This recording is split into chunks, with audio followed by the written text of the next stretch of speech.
here at Wilshire, December 14th. So we're going to recreate that little town called Bethlehem, the wise man. Okay? Now, that takes a lot of man-hour work. So what I'm asking today is, Anna and I, Anna Hines, are on that committee. And I'm in a particular slot, and she's kind of co-chair or whatever. But you can see either one of us to volunteer. And we need volunteers of all kinds. I need, on my committee, 3 people. And what I need you for is to help me with the costumes.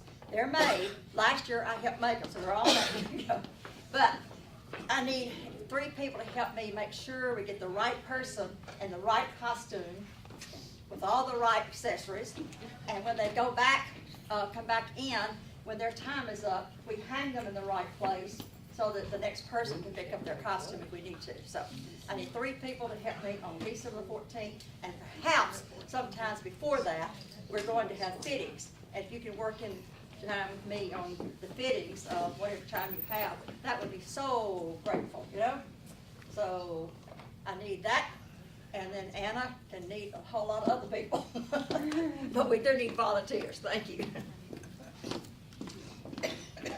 Mark, did you want to say something? Nope. Okay. Go ahead. Well, good morning, everyone. Good We're so excited to morning. see everybody today. I'm going to be doing a census, all the census takers and giving out passports and so forth for One Starry Night, yeah. So for those of you who did it before, and we'll try to get a video for you so that you can see what everything is, but we can do that sign up later, but we will need tons of volunteers. So today, I think Dave put it in his email to us. Today we have the joyous and wonderful opportunity for everyone to meet our resident. Certainly we have 2, and they're both ours, but this one really is ours. He and his family are going to be ours for 2 years. So we're going to meet, you're going to meet Ryan and his family, and I'm not going to say any more than that because I want him to be able to tell you everything about he and Mia and Bates. I'm not going to tell you their names. I'm going to let him do all of that. And so they're here, and so let's welcome them and let them know how much we are looking forward to having them. And we'll all be meeting with them in homes and so forth and we'll tell you more about that. Shannon will be sending out emails. Shannon and Charlene and I are working with that. But we'll be sending out sign-ups and emails and so forth, giving them all the information on everything we're going to need to do to support them. Okay, so welcome, welcome, welcome.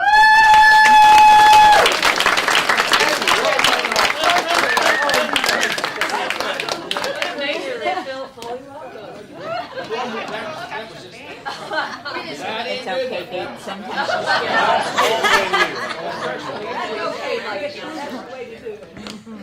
well, thank you very much for that very gracious welcome. And I had a wonderful lunch with Charlene, Anna, and Shannon earlier, I guess last week. We had a good time getting to know each other and beginning to talk about our relationship with one another, that I belong to you now. So, and I feel a good place of belonging here. So thank you for the way you welcomed me and my family. And so I'll start by introducing my family because they are certainly more important. Our son, Bates, his name is James Bates. I'm James Ryan. We both go by our middle name. So if you see his name written, he does go by Bates. And Bates is 2. Bates, how old are you? 2, yeah. And he turned 2 on June 24th and is living fully into 2-year-old life. Many of you know what that means. So we're having a great time with him. And then my wife, Mia, his wonderful mother, is there. And I'll talk more about her as I tell my story and our story. And so we'll go through that. But I think that's what I'm here to do, is just tell you my story and our story, and then maybe let you ask some questions when I'm done. And so thank you for the opportunity and the privilege to be here to share some of who I am and who we are. I will start at the beginning. It's usually a good place to start. I was born in 1986. How old that makes you feel. In Greenville, South Carolina. My dad at the time was Minister of Youth and Recreation at First Baptist Church, Greenville, South Carolina. So I was born into the church at the very beginning of my life. And we only lived there for not even a year. I moved to Virginia before I turned 1 and grew up in Virginia. That's really where I'm from. even though it's not where I was born. We moved from Greenville to a town called Farmville, Virginia, which is a college town, not a farming town, and where my dad first served as pastor. So again, just saying that that's where I spent a lot of my time, was church. In fact, my earliest memories are in the church kitchen, hanging out with the church cook, letting me play in the church kitchen sink with bubbles and toys and all kinds of things when I was just a really young kid. So church has been a part of who I am from the very beginning. But we moved from Farmville to Waynesboro, Virginia, which is really where I grew up. I started first grade in Waynesboro, Virginia, which those of you who know, unfortunately, Charlottesville's been put on the map in a very uncomfortable way in the last year, but I grew up 25 miles from Charlottesville. University of Virginia is there, where both my siblings went. But that's where I grew up, in the Shenandoah Valley, near Afton Mountain. I just met Afton this week, a church member. And grew up there, started first grade, graduated high school in Waynesboro, Virginia, where again my dad was serving as pastor. My mom was working as an elementary school teacher. She taught first grade mostly through my childhood and my early adult life. And I'm the youngest, I should say. I'm the youngest of three. I have two siblings. My sister is the oldest of us. She is 6 years older than I am. And so as you can imagine, there were times where it felt like I had an additional mother around the house with a 6-year older sister. And my brother who's, I'm sorry? You were blessed. I was blessed. Beyond measure. And my older brother who's 3 years older than I am. And so we grew up together in a household, in a very loving household, as church kids, as preachers' kids. And I very quickly came to love church and was always involved in what was happening at church. I was a musical kid. I always did music as a part of choirs and anything that was happening with music, handbells at church early on. And one of the things that began to shape who I have become and who I was growing up was some of my medical history. I had, as a young kid, a heart condition known as supraventricular tachycardia, which basically means that on its own my heart would just decide to beat irregularly and quite fast. The fastest we tracked it was 240 beats a minute at occasional times. And so that had to be corrected through surgery. And so when I was 8, I was the youngest person that University of Virginia Hospital performed a catheter ablation on, mostly successfully. I would say that because 2 years later it came back, and I had to have that procedure again as a 10-year-old. So I grew up also in and out of doctor's offices and hospitals and medical care facilities, and had a pretty strong and profound appreciation for those who work in the medical field, for nurses and doctors and caretakers. And it's also where I first really understood congregational care as an individual for the first time. I'd always seen that through the lens of being a preacher's kid, but I had people caring. Thank you. He's bringing me my coffee. Okay, thank you very much. Oh, that's nice. Thank you, buddy. We're not addicted to coffee at all. No. He likes to help make coffee every morning, so he's very helpful. But I experienced congregational care as an individual, and I have really vivid memories of people coming into my hospital room, bringing me gifts and things. And I mentioned just last Wednesday at lunch that I have an ornament that still hangs on my parents' Christmas tree that was a part of a 128 count set of Crayola crayons that came in this beautiful box, and it had this little ornament, and we still have that on our tree because that was an important gift to me as an 8-year-old when I was being cared for by my congregation. So I developed an appreciation for church and for congregational care and for just the local church at a very early age because of how they cared for my family and because of how the church cared for me. And I say that shaped me in a way because I, for a long time, thought I wanted to be a doctor. I thought, doctors care for people, doctors cared for me and fixed me in some way, and so I wanted to be a doctor. And so for a long time, for a very long time, I was very intent on becoming something in pediatrics and something in medicine. And then I realized that I was not bad at math and science. I just didn't want to do math and science for that long and be in school. Although I later went and spent 3 years doing a master's degree and did more schooling than I thought I would anyway. But I did grow up very engaged in church life, and my earliest sense of calling, although I wouldn't have called it that at the time, was my youth group went on a mission trip to the Bahamas. I know, we suffered for the Lord. And we spent a week there caring for people, and it was my first experience with poverty. It was the first time I had really experienced poverty in a really real way. You hear about those things, but when you see people living without running water, in homes that are smaller than closets that were in my home, without shoes, those kinds of things, as a 14-year-old, that affects you, as anybody, as an adult, but even as a young person, that had a profound effect on me and impact. And that began a love of mine for missions and for mission ministry and for work of that kind. And my youth minister who led that trip was profoundly influential in my life. He was the only youth minister I had. So like a lot of these kids who've had Darren as their only youth minister for all these years. Rick was his name. He was youth minister at our church for a long time. And he taught me how to play the guitar. He taught me how to care for people, taught me a lot of things. And that began to shape my sense of calling towards ministry as well. And when I was a junior in high school, I got to spend a semester with him as his intern. It was part I had to do some externship through my high school life, and chose to do that in my own church, working with our youth ministers. I would go in the afternoons, one day a week, and just hang out with him and learn how to be a minister and to work in a professional setting. And also learned that I was a bit long-winded on voicemails. At the time, that's how you got in touch with people. There wasn't, texting. There wasn't social media, so we just had to call everybody and tell them about fall retreat that was coming up. And I got off the phone one time, and he said, "Do you know how long you were on the phone?" I said, "No." He said, "You just left a 4-minute voicemail.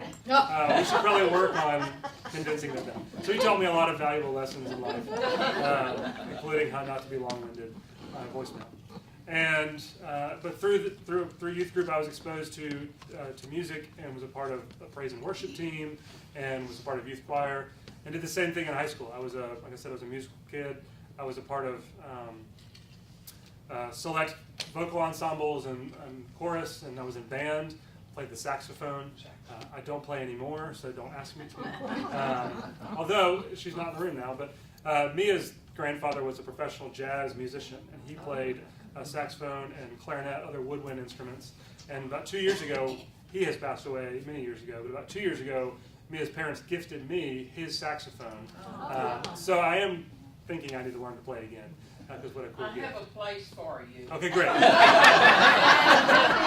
It's the Wilshire Winch. You're not doing anything on Monday night around here, I know. 7 o'clock. We'll see you there. See, No pressure at all. Already signed up. Mark McKenzie and I have talked a good bit.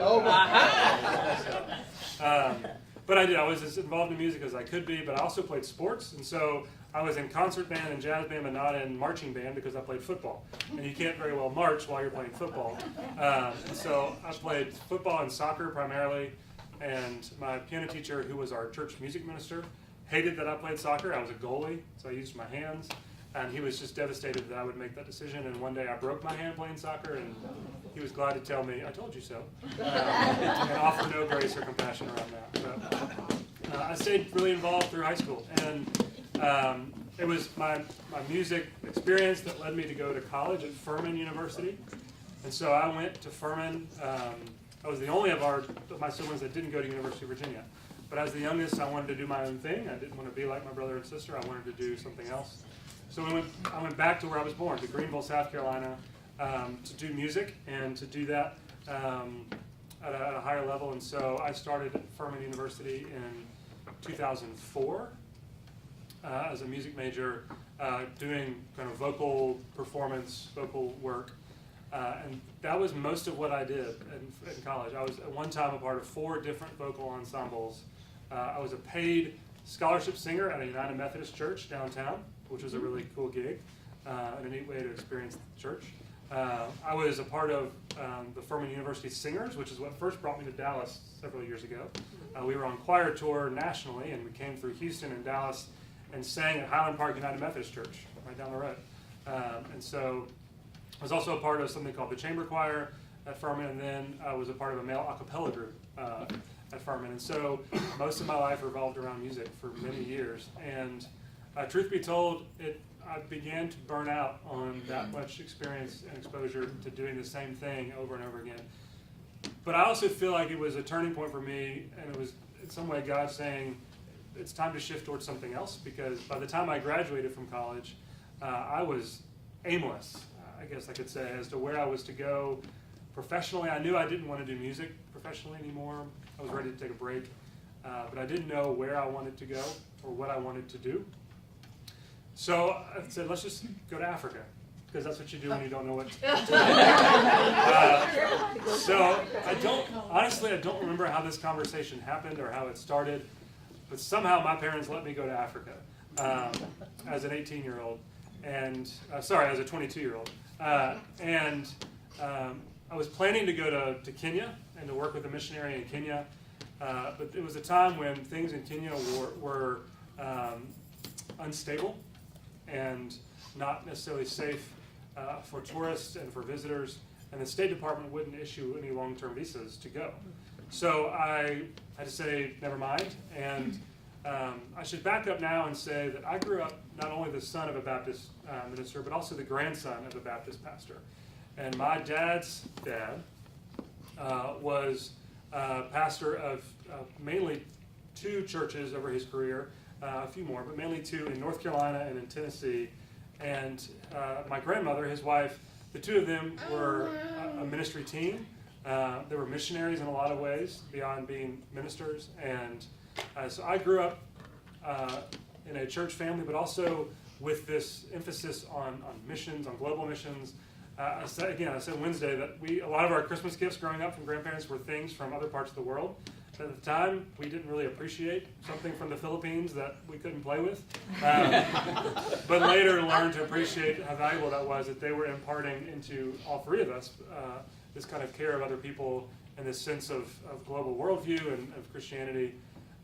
So my grandfather had passed away when I graduated from college, but my grandmother was still living and very active in her church. And that church had just started a relationship with an organization in Cape Town, South Africa. So she had happened to be at our house, my parents' house, when I had learned the news about Kenya that I couldn't go, and I was really upset about that. And she said, would you consider going to South Africa? Because our church has this great relationship with this organization there, and they're always looking for volunteers. And so through my grandmother and through her church, I redirected south to Cape Town, South Africa. And I went for most of an academic year, for 9 months, to work with Living Hope. Do I need some water? Thank you, buddy. He's very particular about who takes his things from him. So, excuse me. But I went to work with Living Hope, which is, I just learned this. This is where Leanna Coyle-Card also spent some time abroad. At the same place, Living Hope in Cape Town, South Africa. We have a lot to talk about. We just learned this about each other. But Living Hope is a faith-based nonprofit organization that does holistic care of people affected by and living with HIV and AIDS.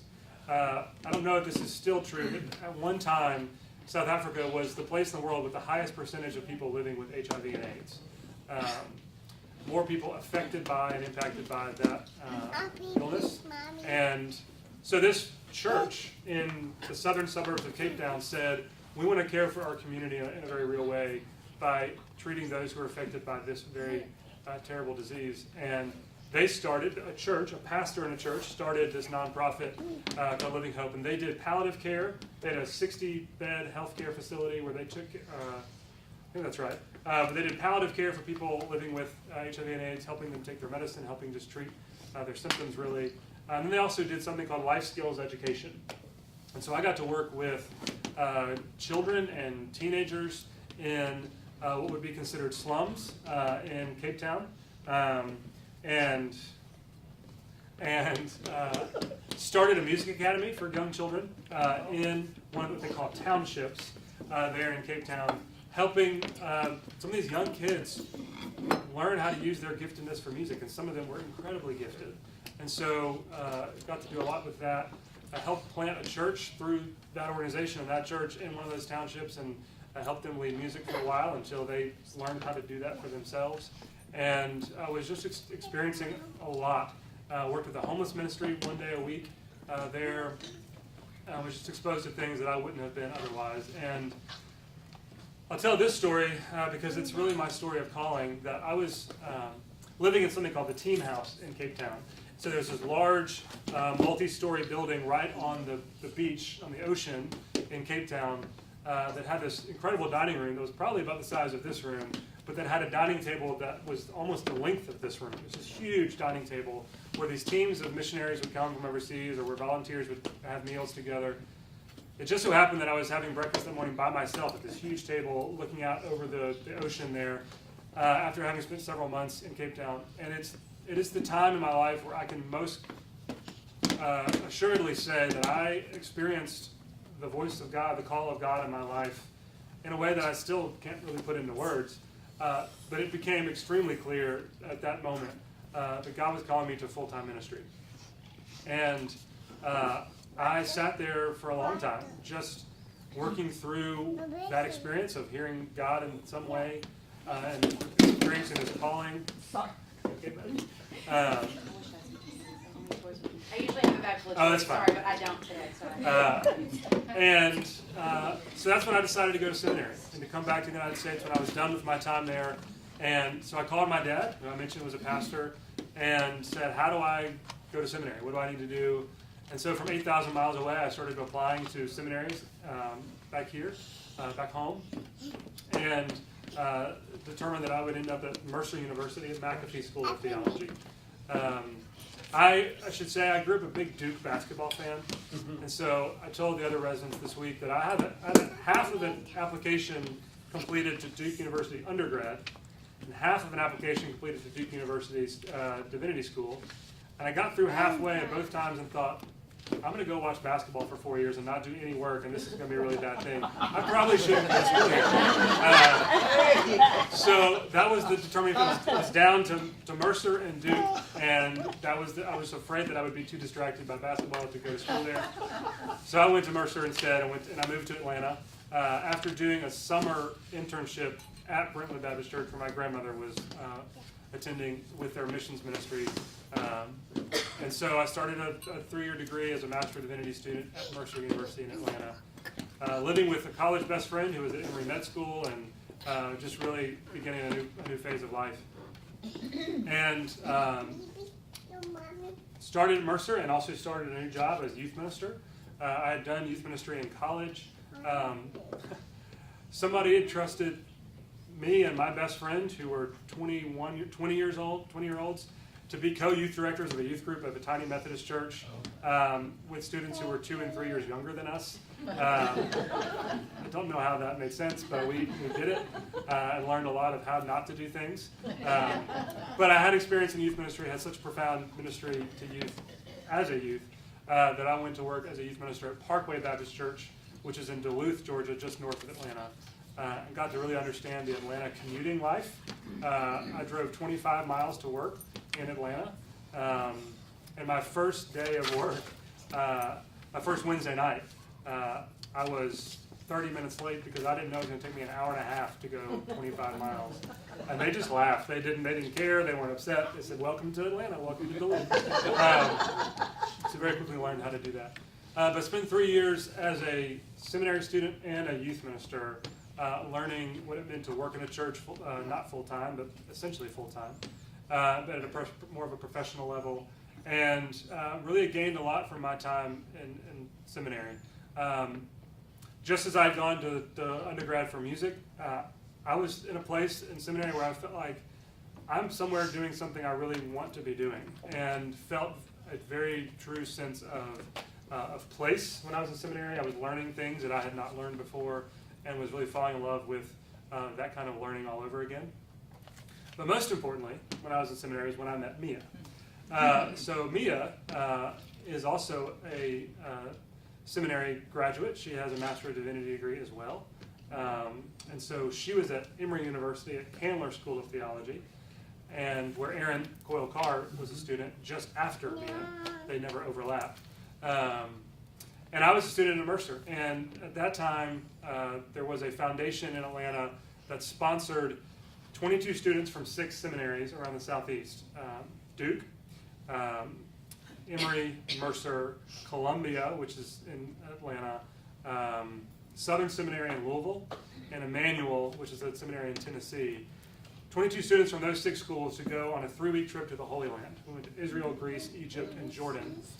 And they took those 22 students, 6 lay adult leaders and the community leaders. There was a dentist, there was a church, a city council member, public broadcasting radio host, those kinds of folks.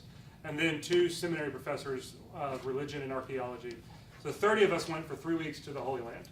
And they'd done this trip for about 30 years, and we were fortunate to go, she from Emory and me from Mercer. And so we met at orientation of that trip on the day that I was recovering from really bad food poisoning. And so I had to be at this orientation, had to, because if you didn't go to the orientation, you couldn't go on the trip.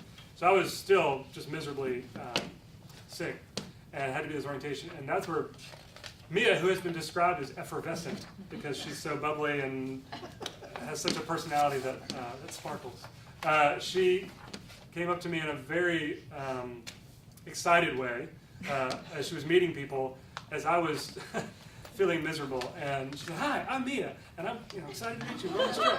And I just thought, okay, this girl's really cute, but all I want to do is go home and go to bed. I feel terrible. But I knew then that there would be something special for those next 3 weeks. And so we spent 3 weeks getting to know one another as friends, exploring some of the holiest sites in our world and some really profound places. If you have the experience to go, gosh, I would really encourage you to do so. I know, is anybody going with Wilshire later this year? Are there any? Several went on the last trip. Okay. I went when I was 12. Great. Well, just, the sites around Jerusalem are incredible, but places like Petra and Jordan, just some amazing places we got to experience together. It's a pretty cool way to get to know somebody, traveling with somebody, especially traveling through some of those places. So that was a really important experience for both of us, not because of each other, but because of what that meant for us individually, but also what that meant for us together. And so we came back to Atlanta for 1 more year of seminary and began dating, and spent that last year of seminary really falling in love with one another and starting a really important relationship. And then we both graduated from seminary, and I'll say, Mia, I don't want to speak too much for her, but she was a youth minister as well when she was in seminary at the church, but just felt like working in the church, as much as she loved the church, might affect her relationship with the church in a way that she wasn't prepared for, and found that maybe her place in ministry was outside of the walls of the church. So when we left seminary, I was going to look for more ministry work in the church, and she was beginning to explore her place in ministry outside of the church. And I accepted a 1-year ministry residency in New York City. And so we moved to New York City to a place called Hell's Kitchen in Midtown Manhattan. So the joke is always that you go to ministry in a place called Hell.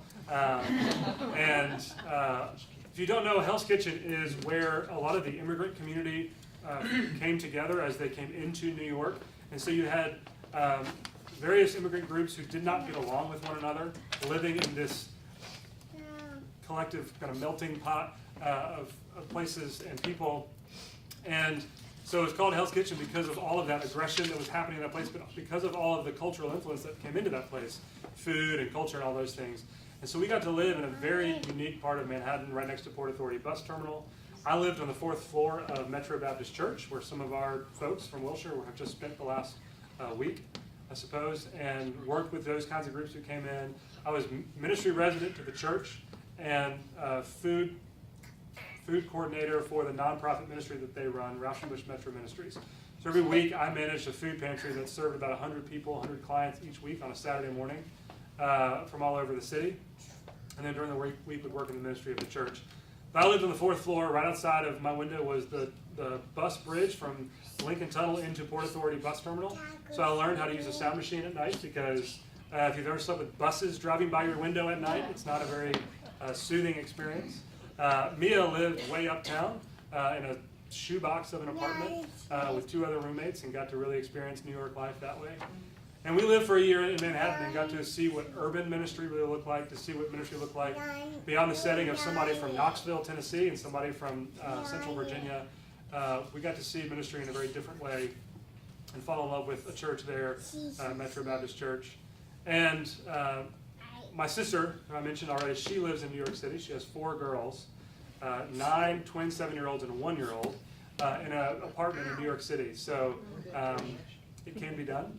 It's an interesting way of life, but they love it. So we got to spend time with family and to meet some new friends there. And it was during that time that Mia was nannying for a couple of families in New York City and realized just this love that she has for children's ministry and for caring for families.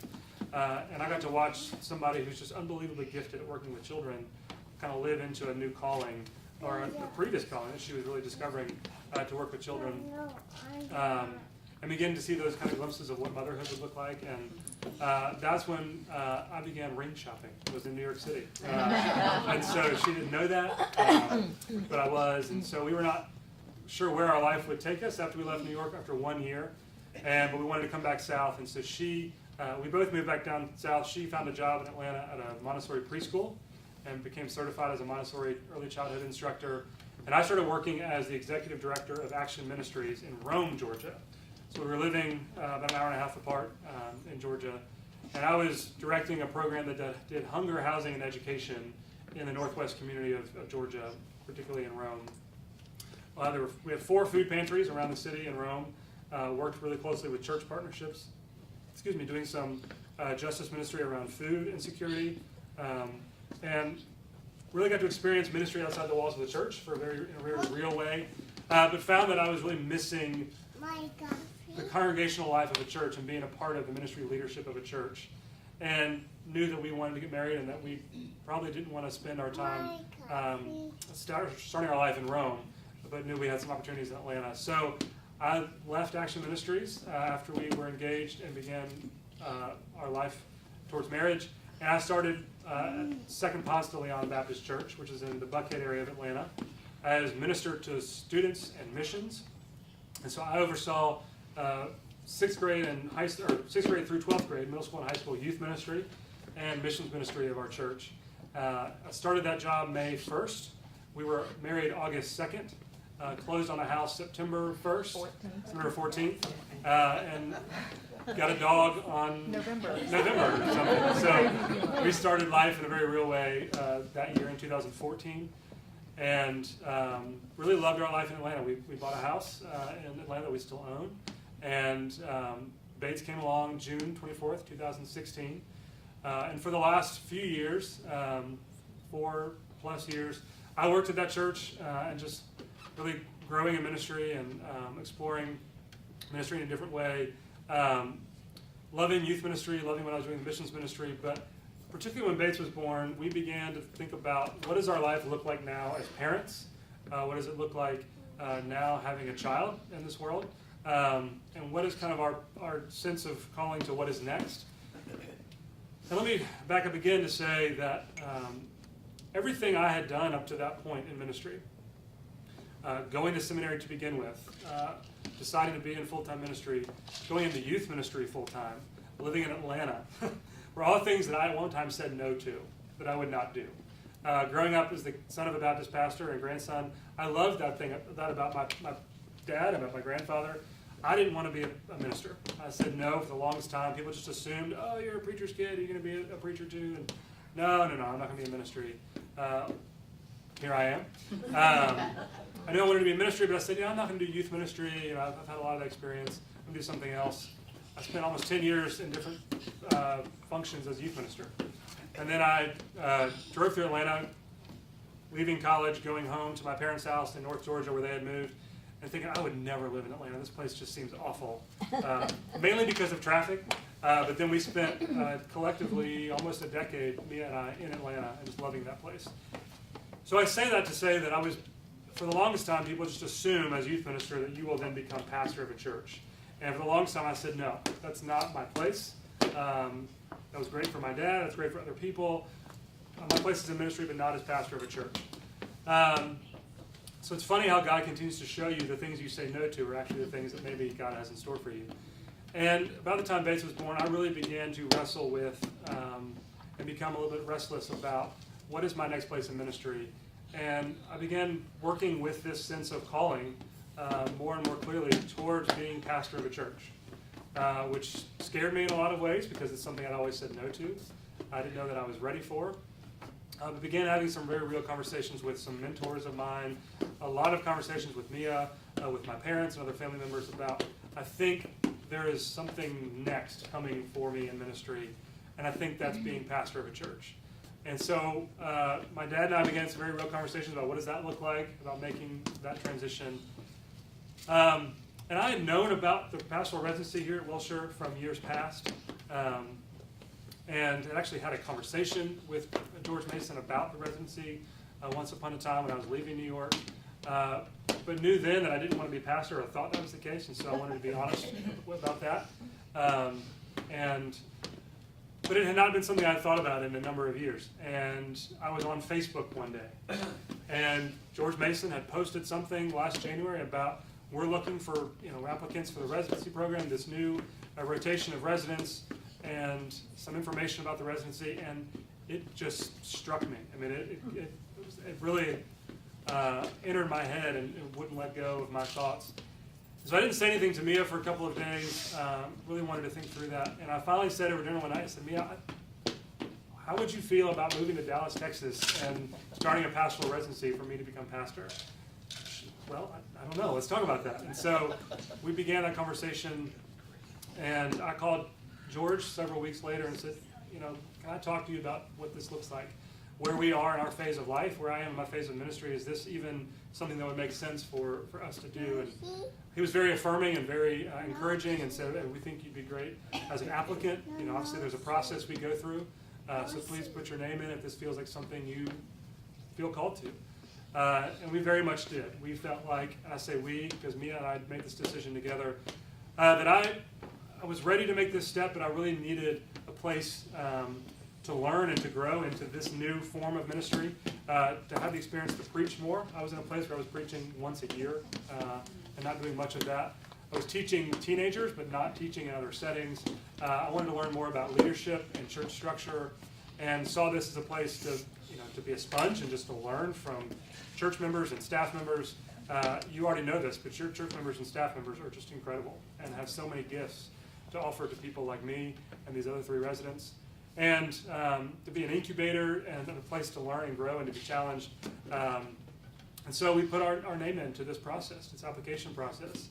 And earlier this year in March, went through what some of the staff like to call the Hunger Games, where you all invite 4 of us to come together.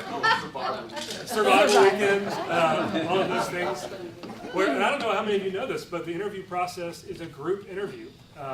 We come on a Saturday evening. I was performing a wedding for Mia's best friend in Florida Saturday evening, so I couldn't come Saturday night. But I came Sunday morning. We worship with you all on Sunday morning. We go to lunch at George and Kim Mason's house with the committee, the Pathways Committee, and the other 3 candidates and the current 4 residents. And we are interviewed in front of one another, alongside one another. Everybody should have that experience. Or not. Man, it is humbling to be sure. And I was a part of 4 great candidates, and honestly, I left that weekend. There was some other parts to that where we had individual interviews with Mark and George and others, dinner with the current residents. I felt thinking, gosh, this is where I really want to spend the next 2 years of my life, but it could go either way. I felt assured that they would say yes, that they would no, just because of who the other 3 were.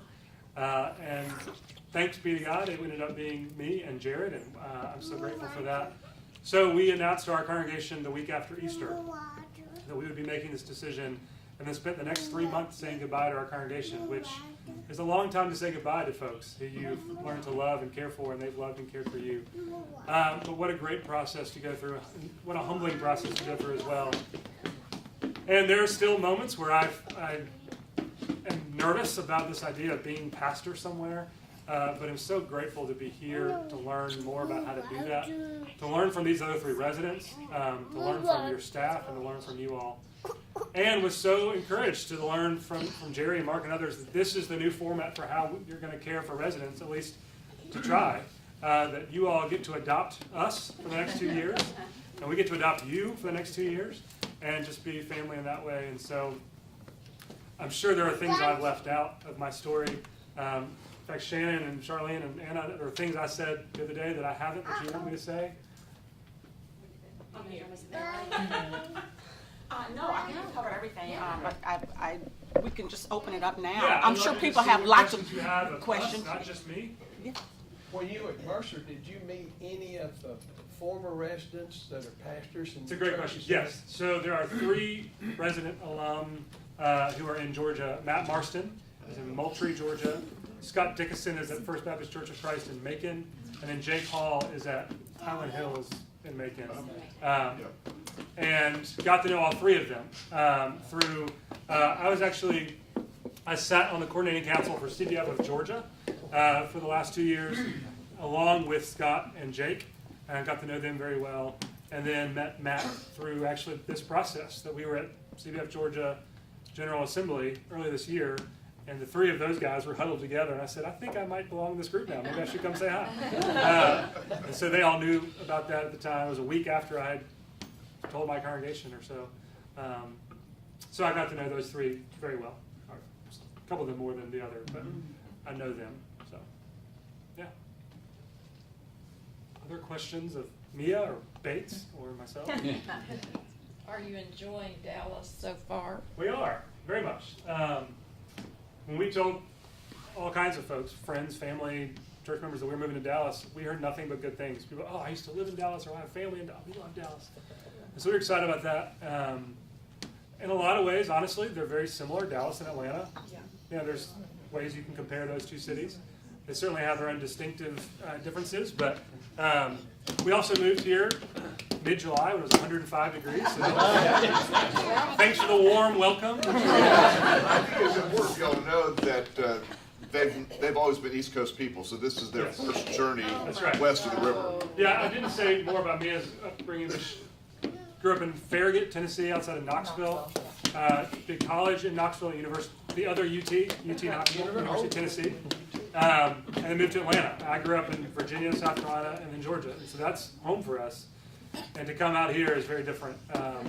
Grandparents are all on the East Coast, and we're very sad. But we said we might be back in 2 years. Give us at least 2 years. That's right. You got lots of grandparents here. Yes, That's right. exactly. We do. I will say, I think the day after I told her parents we were moving here, they booked their plane ticket to come in September.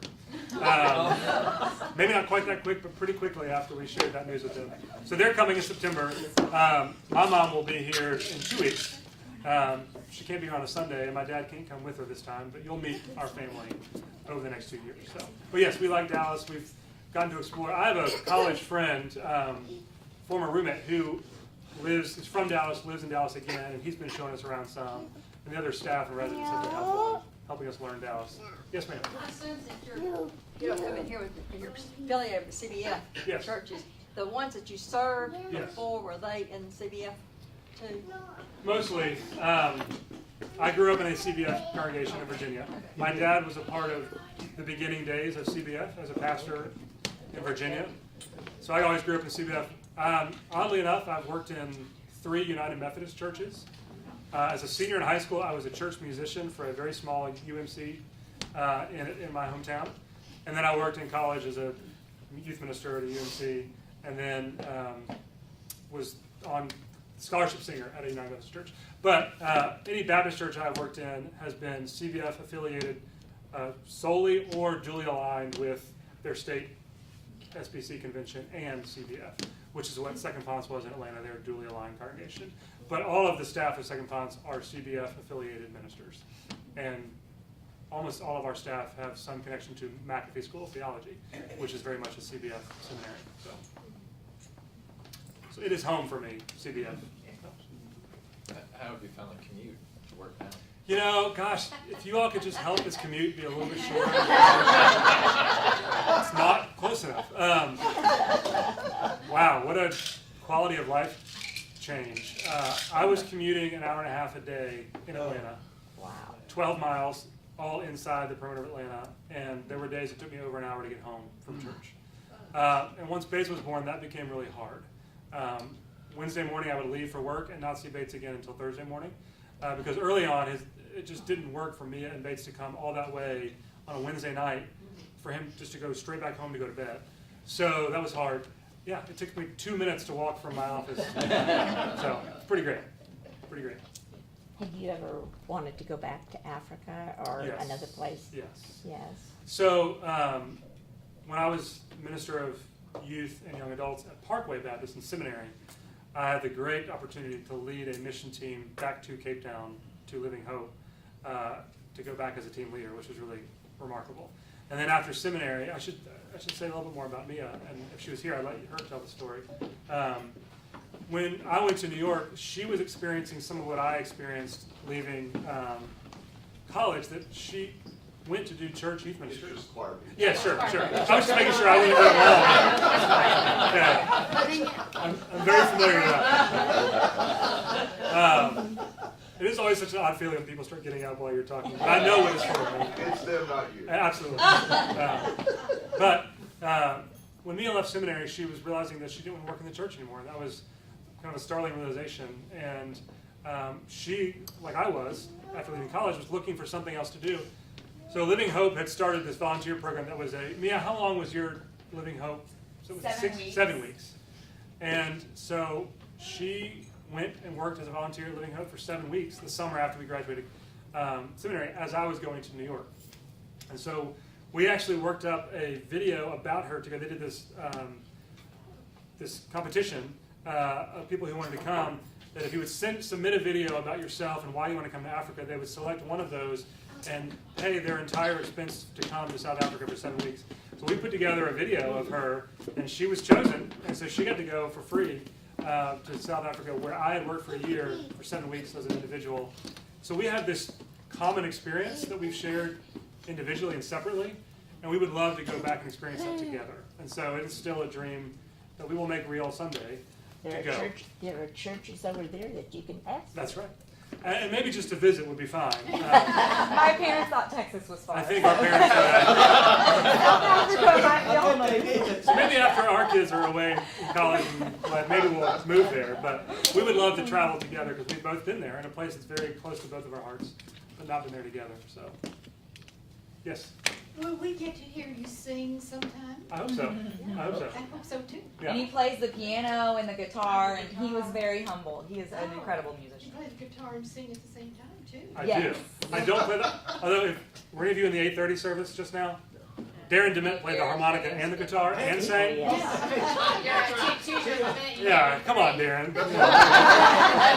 Let's try underachieving for a while. Let me say, Darren is a friend of mine from Youth Ministry Live for the past several years, so I know Darren well. But yes, I do. I hope to. We've talked about that in Vespers planning with the residents, and in worship planning, that there will be a time where I'll get to do that. So. Have you had a chance to visit much with Heather? You know, we are scheduled to do that. Because she's been gone. She's been gone. We have met. In fact, we had dinner with Chad and Jimmy last night. 2 nights. 2 nights ago. Yeah. Before Heather got home. But it's on our schedule to spend some time professionally with Heather, doing some training and other things. And I'll get to do that personally too. I'm looking forward to that. So we have a lot of common. She was in Africa at some point. Going again. Yeah. They got engaged and Oh, well, yeah. Sorry, I mean previously. Right. Yeah, she spent time there too. So we got a lot to talk about. Yeah. Why are you laughing at me? I know what I'm talking about. So I have a question. This is random, but I remember George's post Yes. in January, Yes. and it was specifically seeking out women. Women. Yeah. Yeah. I'm glad you answered it, but did that throw you off at all?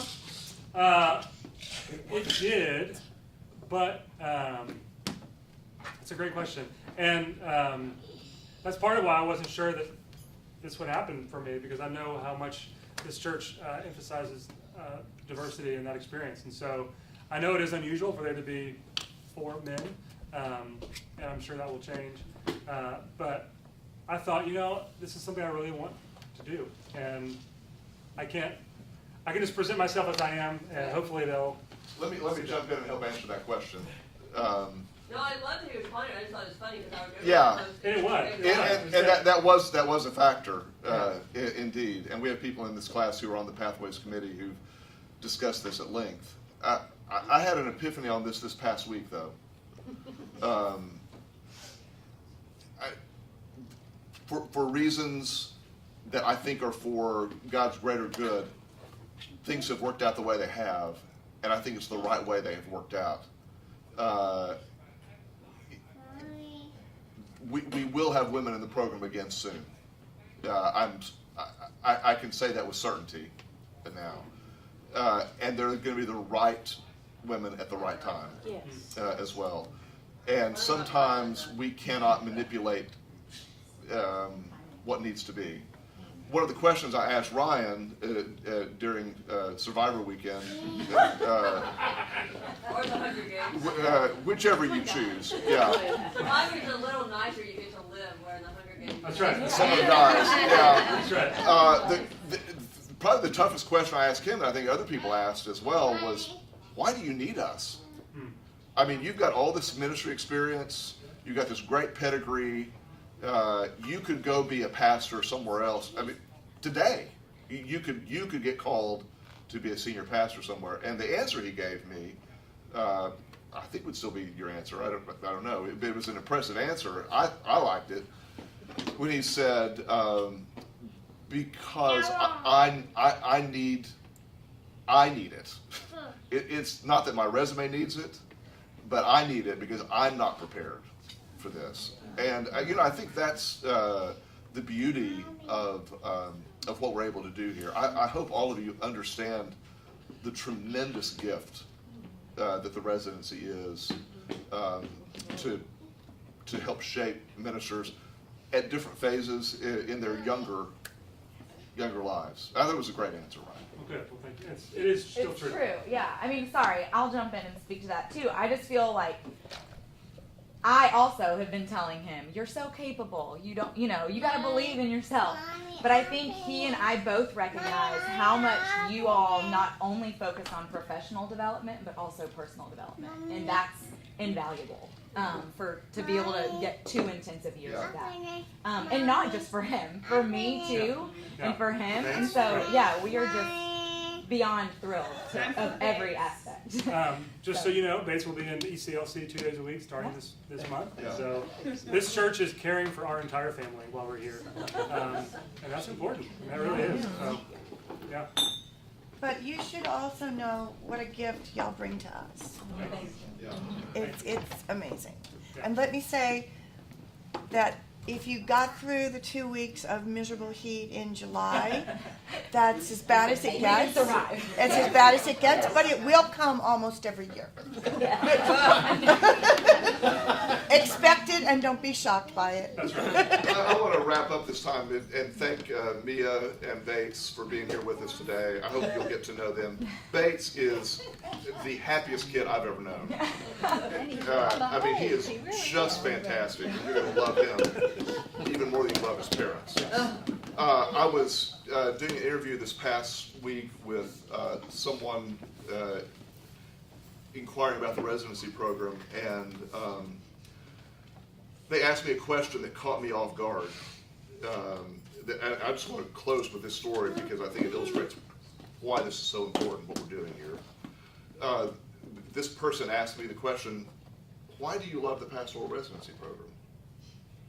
And I mean, I was just overcome with emotion in this moment. Just like now, it caught me by surprise, and I started sobbing. I mean, I could not speak. I was sobbing so much. I had to get control of myself. And I really had not thought about how emotional this is. And this person waited patiently for me to compose myself. And I said, there's several reasons I love the residency.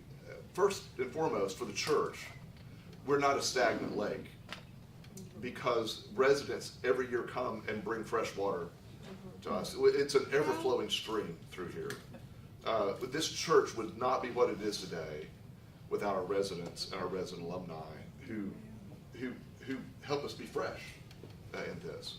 And then I said, personally, for me, my very best friends and colleagues in ministry are alumni of our residency program. Not everyone on the same level, because that's just not the way the world works, right? But if I think about who are the people I would most call for help or for ideas, they are the men and women who've been through this program, who are my dearest friends in ministry. Allison and I will be going this week. We'll be back on Sunday, but we'll be going to Los Angeles, and we're going to see Corey and John J. Alvaro and have dinner with them. And it's just like this wonderful network. And so Ryan and Mia and Bates are coming into this stream along with us. And thank you for adapting to the model that we're trying on support. I think having the support of our class is a wonderful thing. And I just want to say thank you for that. There's a fine line between smothering and helping. And we need to always be mindful of that as well. There's a lot of us and there's only 3 of them. So, you know, for now, yeah, don't show up unannounced on their front door just because you know where they live. But to call and say you're bringing over a casserole is always fine too, as well. Sure. Don't put peanuts in it. I mean, you know, in case they're allergic like John Jay.